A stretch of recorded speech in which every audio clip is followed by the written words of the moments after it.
48-hour shift in the emergency room, I had a moment where I could go take a cat nap in the call room, and this was an answer to prayer during that dream when I was waking up. And so who would have thought that God would answer a prayer with something that's so practical, so relevant to our life right now, that was proven later to be validated by Oxford University as 90% effective. How did it happen? So budesonide just came to your mind? No, I was yes. Immediately I had all of this.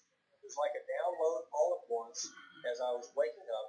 I knew what to do. I knew why to do it. And I had no one to tell because I was the only one in the call room. And 5 days later, I had my first patients, Alex, with COVID. And it worked. And they should have died according to everything that was in the news. And we were seeing that everybody was dying if they were overweight, if they had diabetes, if they had asthma. And these patients had both, had all of that. And they lived. And then I had a patient who had 2 forms of lymphoma, on chemotherapy, had radiation a month before.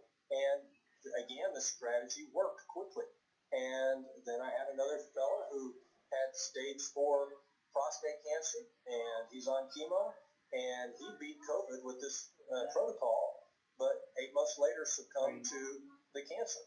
And so I have seen overwhelming evidence that we have effective, outpatient, inexpensive strategies that will help save lives, and I want everyone to have access to that.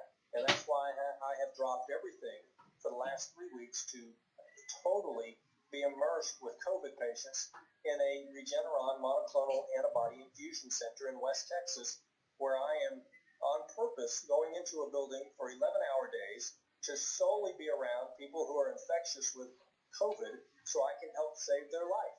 And there are other heroes that are on the team with me, and I'm honored to work with them. And I appreciate Governor DeSantis making this in the first place. Thank you, Governor DeSantis. I'd love to meet you someday. Thank you, Rand Paul. I'd love to meet you someday and shake your hand. We have some real heroes that have pushed this strategy. Governor Abbott's got a lot better than where he was a year ago. And I got to say kudos to Governor Abbott for pushing this forward with the Texas Division of Emergency Management. So this is kudos to Governor Abbott. He's doing the right thing right now, and I appreciate what you're doing, Governor. And let me just get this in before we go, because you are a hero. I know you don't want that. It's your instinct, it's your spirit. You're doing it.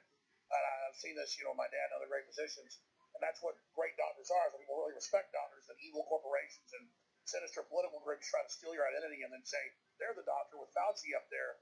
But I know that I gave your number out, and hundreds of people called you, and then you put them in contact with people and stuff. And I know that they gave it out. It became an insane thing. I knew that with everybody else. I know you were working. I mean, I would call you at midnight. You'd call back.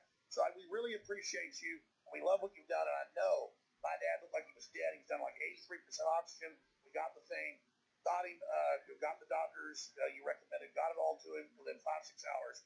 The next morning, from over there, he's putting together stuff that had come to the house. Again, those deck chairs.